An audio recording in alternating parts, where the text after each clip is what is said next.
In this video, you're going to learn how to delete sections within any page of your website. So starting from the main dashboard, let's go ahead and select a website to work off of by hovering over the globe icon. Let's click on sportsfootage.com, and we have imported the custom home template page that automatically came with the website when we added it.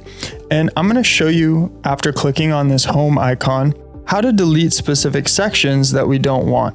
So especially when working off the templates, they can be very helpful, save tons of time, but you might want to delete specific sections.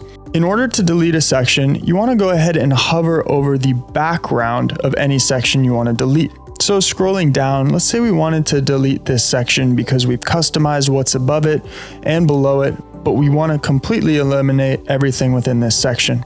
While hovering over the background, you will see a blue menu bar appear in the top right. What we're looking for is the delete icon. Now it does say click here to delete this section. Warning, this will be permanently deleted. We can go ahead and click delete if we'd like to delete this section. Now after clicking delete, you will see that what was below it now appears in its place, and that section is completely deleted from our website. Now you can do this for any page within your website, and you can delete any section by simply hovering over the background, looking for that blue menu bar, and clicking delete.